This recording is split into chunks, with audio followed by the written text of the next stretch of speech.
If you've ever wondered whether you're neurodivergent or just felt like you see the world a little differently, you're not alone. I was diagnosed autistic at 25, and suddenly, so many things I never had words for started to make sense. Here, I share the good, the bad, the ugly, and the beautiful parts of life through an autistic lens. My name is Elena Carroll, and if you're looking for answers, understanding, or just an autistic friend, you're in the right place.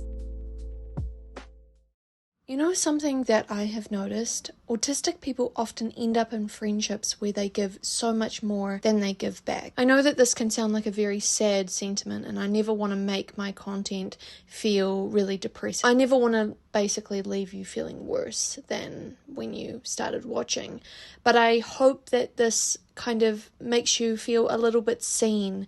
Maybe you have felt this way in friendships where you are the giver and not so much the receiver, and maybe you have grown comfortable in this role like I have. I want to point out that these potential ways that we might get taken advantage of can be very, very subtle. They are not always obvious, and we may not even realize what is going on until it's too late and until the friendship perhaps needs to end. So I want to do a little bit of a deep dive today, what the cycle can look like, the psychology behind it, why it's not always the other person's fault, and sometimes why it is. I also want to go into the subtle ways that this can show up in friendships, so that you might be able to identify these signs in a friendship in the future. So without any further ado, let's jump into the subtle ways that an autistic person is taken advantage of in friendships. Let's start off with the cycle. This is my pattern, and I'm sure you guys, there are many of you that can actually relate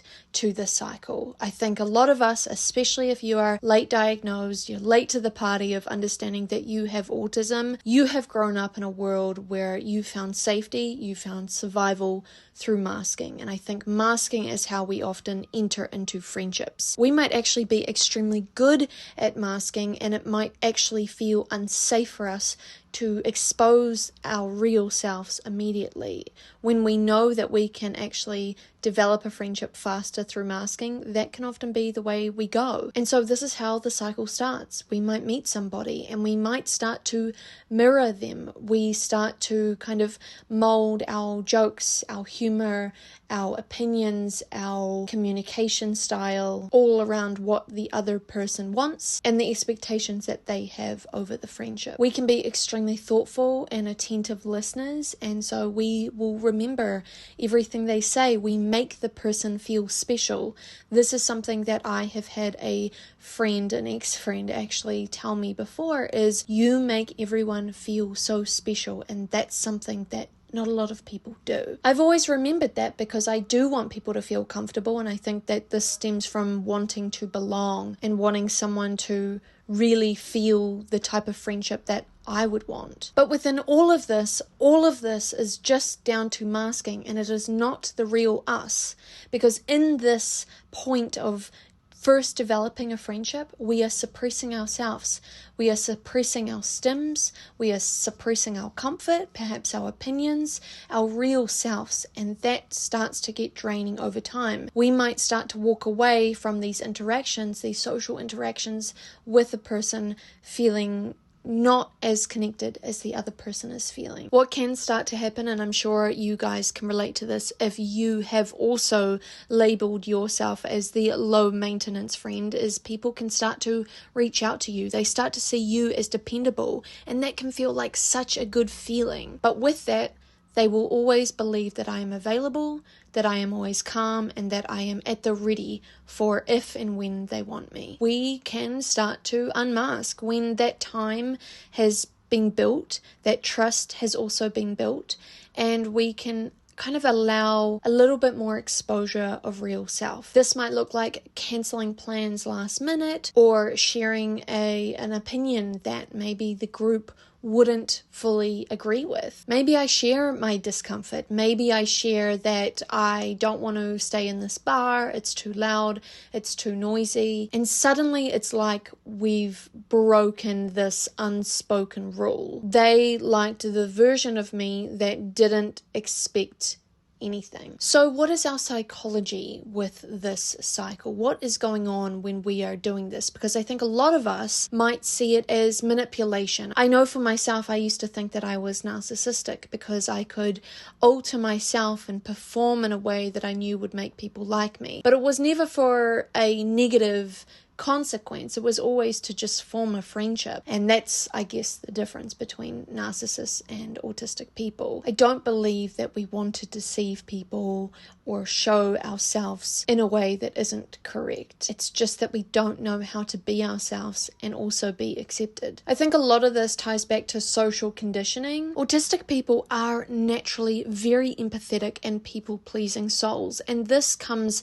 for a need for approval. If you have learned to find safety in pleasing the other person, then that is something that is going to be very, very hard to kind of grow out of, because that is your point of safety. That's how you know how to survive in a neurotypical world. And in some ways, this is actually the fawning response.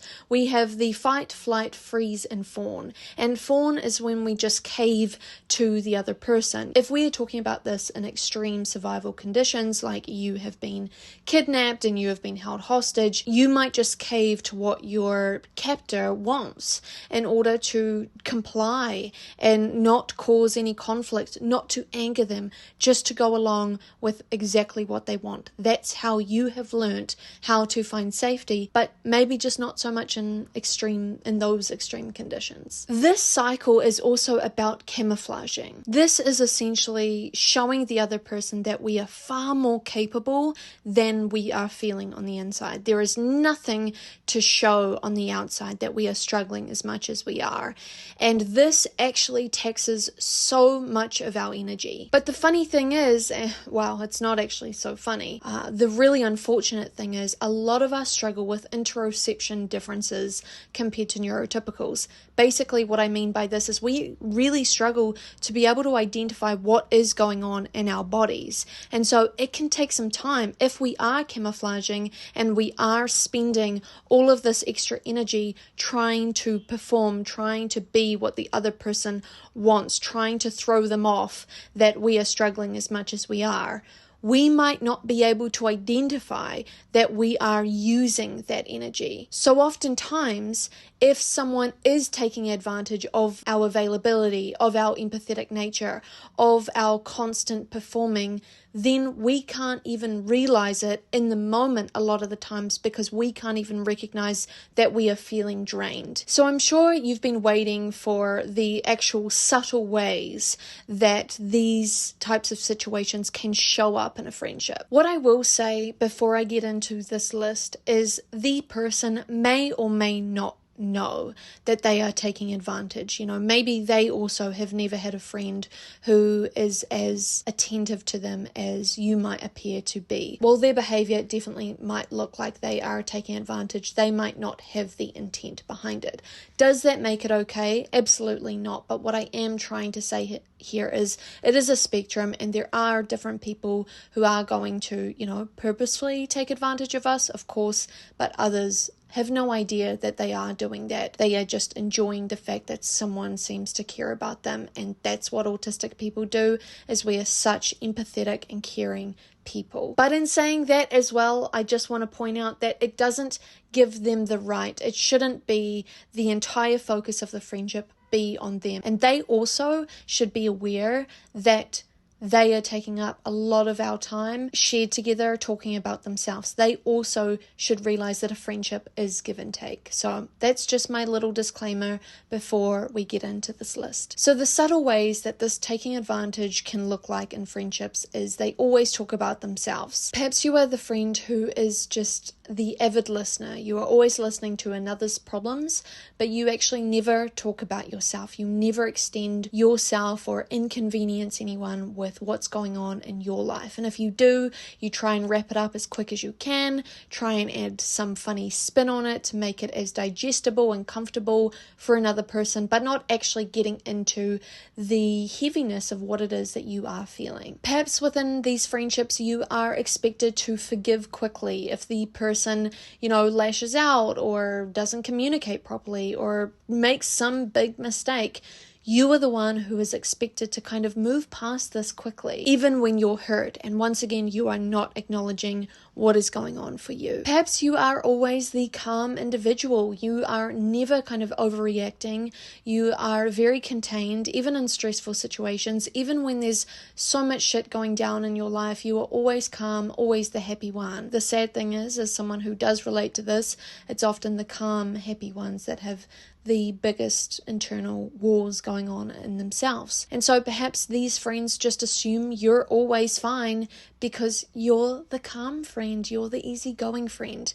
And the reality is that isn't the case. And someone who does really care about you would actually go in and try and make sure that you were okay. If they never saw any other emotion other than calm, I think they should be observant enough to know, especially if they have done some kind of therapy, to know that everyone goes through different emotions and someone is not always calm. If you are someone who has finally started to set a boundary, perhaps you've been excluded, perhaps there's been a bit of conflict, some rebuttal. This is definitely a way that people can take advantage of us. A lot of times they don't know how to kind of handle the inconvenience of you having needs if you didn't before or didn't express them before. And so if they don't respect that, probably not a good person for you to be around. Finally, I think another big one is like being told that you're too sensitive for something that you're feeling hurt about. If someone is not able to meet you in the emotion that you are experiencing and dismiss it and downplay it, they're probably taking advantage of you. Again, as I said, it's not always manipulation. Sometimes it can be a mismatch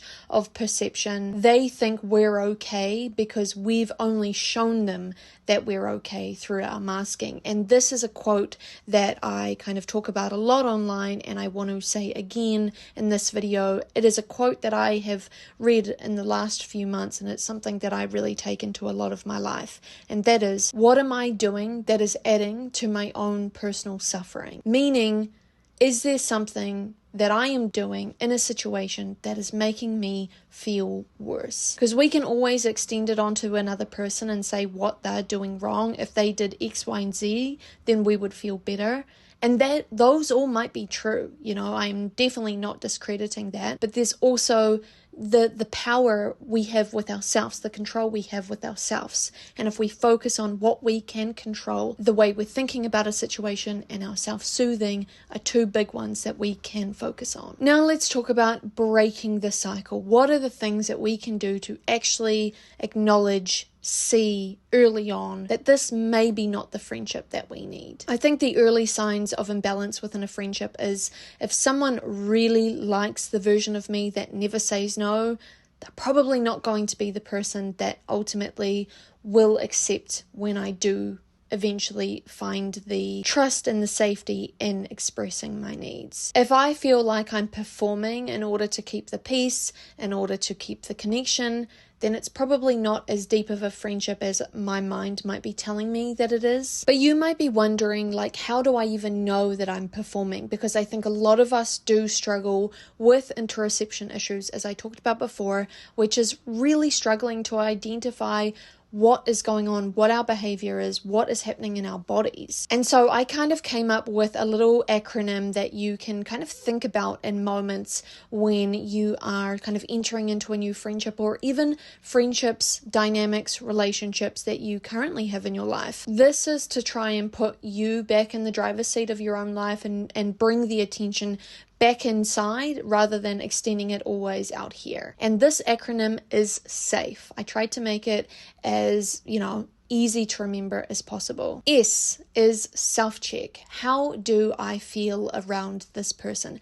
How does my body feel around this person? Am I clenching? Am I relaxed? Just have a quick little notice. Even right now, how is your body feeling? This is a self-check. A is for attention. Where is my focus placed? Where are my energy levels sitting? How am I feeling around this person? Am I really drained? Now we come to F for feelings. What emotions am I feeling right now? Or if that's too hard to identify, am I feeling heavy or am I feeling light in my body? And E is for environment. How do I feel in this space? Is it overstimulating or is it comfortable? Am I always in really uncomfortable environments with this friend? Is it always on their time and choice of where we go? It's uncomfortable to unlearn, but I just want to leave you with this, that your friendships shouldn't be built on how convenient you are. The right people won't leave you when you start exposing your real self, your real needs, your real opinions, and your real edges of being a human being. I hope that this has given you guys something to think about within this video, because it is such an important one. It's something that we really should have been given a handbook around how to actually identify a safe or an unsafe person. As always, you guys should leave a comment down below, and the reason I say should is because I think that there are so many people in this comment section where people kind of comment back. It's such an amazing community. I think you're able to find a friend within this comment section. So if you are looking for a friend, pop it down below. If you want to follow me on my social medias, my links are always down below, so come flick me a message. I would love to hear from you guys, and yeah, I will talk to you very soon. Thanks for spending some time with me. Bye.